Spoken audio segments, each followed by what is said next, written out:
Hello people, hello friends. I hope ko mumeze neza mwese kandi aho bitameze neza. I'm so sorry. Biraza kugenda neza mu kwizera. Waba uri muri Afurika, muri Europe, muri Australia, muri Canada ndetse no muri Amerika, ikaze cyane rero kuri Donofisha. Nitwa Donatira, benshi bakaba banzi ku izina rya Tadienne.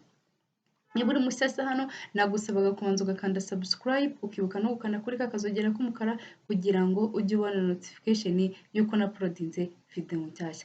Hari bimwe mu magambo yajya adufasha cyangwa se mu buzima bwacu bwa buri munsi icyo kintu tugahora tugitekerezaho, iko tugitekerejeho mbese bigatuma hari imbaraga tugira cyangwa se hari ubundi buzima twifuza ko twageraho.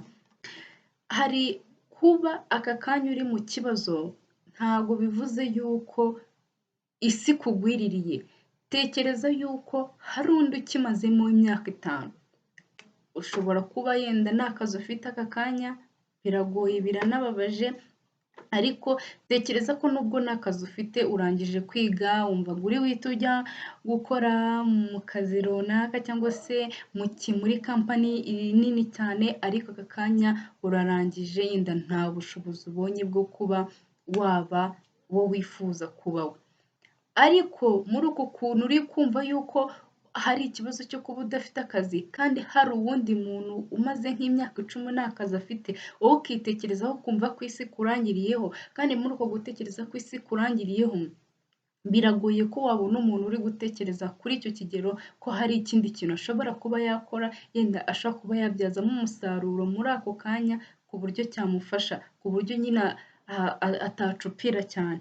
Ariko muri icyo gihe uba utekereza ibintu bibi, wibaza ibintu byinshi, ariko mu buzima busanzwe nugira ikibazo jya umenya yuko hari n'undi ukifite cyangwa se ukibanye imyaka 5. Urarwaye, hari abandi barwaye imyaka ingahe, ntunarwaye ariko utangiye kwijujutira ubuzima urimo, kandi hari undi udafite n'inkingo zuzuye, wowe uri kwijujuta. Icyo gihe cyo kumva yuko ufite ibibazo ugomba kwiheba, rimwe na rimwe ugasanga urigunze, ntushaka kuvugisha abashuti bawe na bagenzi bawe, ukumva waba wenyine kubera ibibazo ufite, ukumva yuko ari wowe muntu wenyine kuri ino si ufite ibibazo kandi hari abandi babyicaranye kandi banaseka. Wewe wikumva yuko ikibazo ufite cyangwa se utubazo ufite wumve yuko udufekingi, wumve ko ari utubazo ariko nubyita ibibazo. Ari ukurya ushaka kuba n'ibyo biryo ushaka kuba ubibona, ariko ntugire umubiri, nyine ntugire uturaso, ntushyire uturaso ku mubiri niko bajya bavuga.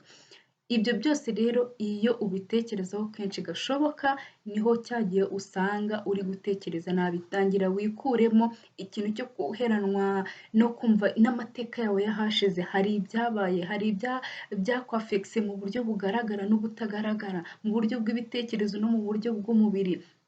Ushobora kuba waganira n'umuntu akumva hari ibintu bitagenda. Ibyo byose shaka uburyo ubyikuramo kandi wigire kuri bamwe, wigire ku bari aho, ku bakuri iruhande. Wikumva yuko ari wowe ufite ikibazo wowe wenyine, wikumva yuko ari wowe isi yashariririye, nyine isi yagushaririye, ari wowe ushaririwe wenyine. Hari abandi benshi ahubwo ni uko batavuga, ariko nawe gerageza wikureho, ntuheranwe n'ibyo bintu byose byagukandamije.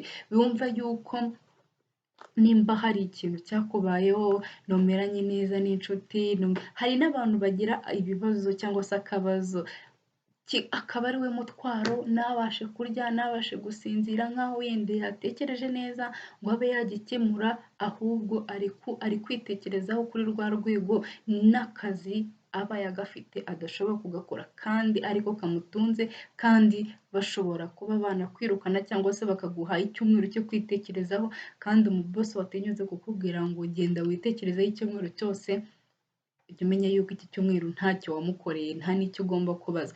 Rero tangira wumve yuko wiyakire, nimba hari akabazo ufite wumve ugasuzugura, ukagira akabazo gatera ishoti, nikaguherane, ahubwo wumve yuko ushaka ibintu ukora, ushaka ibintu biguhuza, ahubwo nimba ubona hari aho byapfiriye ushaka gukosora uba ari ukosora, ariko numve yuko ari wowe muntu ku isi ufite ikibazo, ufite utubazo.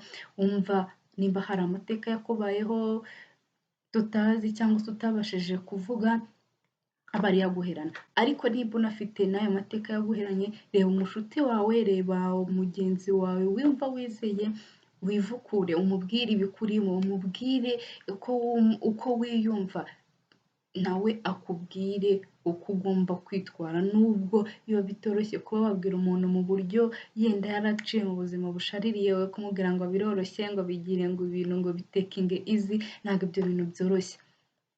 So icyo gihe ariko ntubona umushuti nawe ubwawo, iyo bigusohokamo uba uri gukira, cyangwa se ntabwo byagukundira ngo ubyandike, ariko nanone ubashije kuba wabona uwo ubibwira wumva wizeye udashaka kuvamo wabimubwira. Ikindi kintu rero cyagufasha ni igihe uri gufata icyemezo.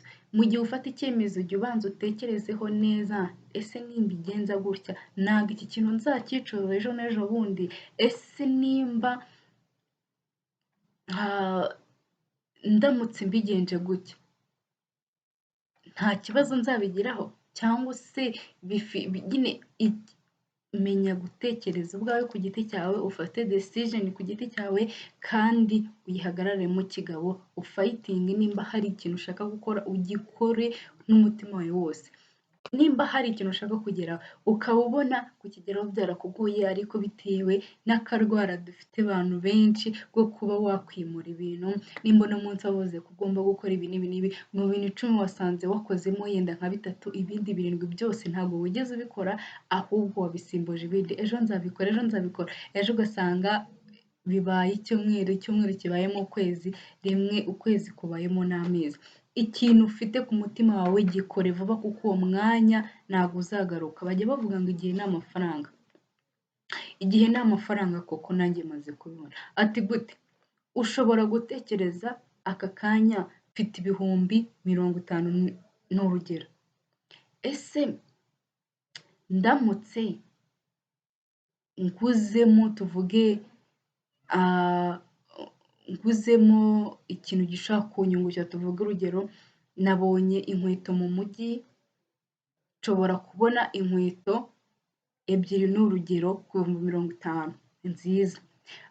Mfite umushuti ukunda inkweto, aka gakweto kandi ndi kubona kamubera yagakunda, ese ngiye nkazimuha nkamuha ibihumbi 60, akampa ibihumbi 60, I mean iryo 10 sinagombiza rikiyongera nkazagera mu bihumbi 100, nkisubiza ibihumbi byanjye 50, nkagomeza kuzunguza ijya 50. Muri icyo gihe ukibitekereza yenda ntubikore. Icyo gihe mu gihe ubitekereje gutyo, wanze kubikora kandi wakagombye gutrayinga ako kanya, bya failing ukamenya aho bifailingiye, byanakunda ukamenya yuko ugomba gukomeza bishaka kugukiza. Igihe wumva yuko ari umwanya wo gukora ikintu, gikore, ukigerageze, kikunanira umenye ko kikunaniye, ariko ntuzatsindwe 1 cyangwa 2 ngo wumve ko watsinzwe byarangiye. Gerageza, ugerageze, hahandi ubona yuko washyizemo imbaraga zawe, washyizeho umutima wawe, ibintu wabikoze ubikunze. Igihe wumva yuko nta kintu utakoze, gerageza ugerageze mu byo ukora byose. Nimba hari ikintu ufite ku mutima ugikore vuba vuba kive mu nzira, ariko kuvuga ngo uzagikora ejo n'ejo bundi, my friend, ntabwo icyo kintu watangiye gushyira muri future uzagikora habe na gatoya. Ngo ndashaka gutekereza, ndashaka kuzacuruza butike, donc uducogocogo muri butike ucuruzemo utuntu twinshi cyane. Mfite 1,000,000 ariko bambwiye yuko bisaba nka 3,000,000. My friend, uwabikubwiye ninde? 1,000,000 ugiye kurangura nta kintu waranguramo? Ese ibyo bintu bizanye ukaba ari byo uri kuzunguza, ejo bundi ukabona nyuma y'amezi nka 3 4 ubonye 1,000,000 n'igice, waratangije 1,000,000. Ibihumbi 500 hari aho wasitara ukabibona? Byibura se tureke ibihumbi 500, hari aho wari wasitara inoti ya 500 ngo ihave? My friend, amafaranga kuyabona biravunanye. Nimba ufite amafaranga nta make, tekereza akantu na gatoya gashobora kuba kakubyarira umusaruro. Weweho ufite amafaranga ukayabika kuri banki, nakubwira ngo uri umukiriya mwiza wa banki, ariko nanone wirengagije ikintu kimwe, byibura nimba ubona n'umushinga wagera, genda byibura banki kungukire porosa zingahe, ntabwo nzi ngo ni izi ngizi, ariko byibura nimba ufiteho miliyoni nyuma y'amezi 5 nabwo kazaba ari miliyoni nta n'ibihumbi 10 wayungukishijemo. My dear, my friend, urimo uragana hehe? Tekereza neza, ese ndi kugana he? Ese nifuza kugera hehe? Ufite akazi yego, ariko uri kumva anyway, ushaka kuba uri mu kazi waranyuzwe uhembwa n'amafaranga meza, ariko nanone ntabwo bivuze ngo ubonye ngo ikiraka cy'amafaranga afatika ngo wakanga ngo kuyafata ngo nagushaka kwiruhiriza ubusa. Igihe wumva ko ugitekereza ngo nagushaka kwiruhiriza ubusa ngo amafaranga ufite ngo arahagije, ese amafaranga burahagije nangahe? Ko mbona nawe afite na miliyari bashaka miliyari 2 n'eshatu n'icumi. Ni ayahe mafaranga wumva mu mutima wawe unyuzwe? Okay, birumvikana ko ushobora kunyurwa n'umuntu mu mutima we akanyurwa, ariko biragoye kuvuga ngo ushingiye ku mushahara wawe ngo uzakira, ngo ufite umushahara ngo wa za miliyoni zingahe, ngo nta kindi kintu winjiza. Anyway, hari abahembwa bigaragara, hari n'abandi biba bimeze nyine ari ayo kubatunga mu buzima bwa buri munsi, n'ayo kuvuga ngo harasaguka haragira gute, ariko yibeshejeho yitunze. Ariko n'ayo make ufite, watekereza gute umuntu uhembwa ibihumbi 50 abasha kuba mu mujyi wa Kigali? Ni urugero, niho mbashije kuvuga, akarya akambara, uhembwa ibihumbi 200 300, akavuga ko amafaranga ari make. Bitewe na bizu afite birashoboka, ariko nanone biratangaje ko umuntu w'ibihumbi 50 ashobora kukurusha gusevinga wowe utabifite no mu maraso. Wowe icyawe ari ukujyana gutyo, wasohokanye n'inshuti zawe, umuherukana mu myaka ingahe, muranye mu kabari gahenze, aho fanta ishobora kuba igura ibihumbi 10, ubwo amayoga yo sinavuga. So ibyo rero byose bikubirana cyangwa se bigendana n'uburyo ubuzima bwawe wabutwaye, n'uburyo ushaka n'intego zawe aho ushaka kugera. Rero nimba ushaka kugira ahantu ugera, ibagirwe cyangwa se irengagize bimwe mu bibazo ufite, calming down, bishakire solution cyangwa se bishakire solution. Byose uko bigenda ugende wishyira ku murongo, kandi igihe uvuze ngo ngomba gukora iki, ugikore mu buryo bwa nyabwo utarenganya abantu. Kandi ibintu ni abantu nibabona ari byiza bazagushyigikira, nta muntu wakwanga kugushyigikira kandi ufite impamvu zo kuba washyigikirwa. Wirinde bya bindi byose bituma ushobora kujya hasi, bya bindi byose bituma wafeiringa mu buzima bwawe.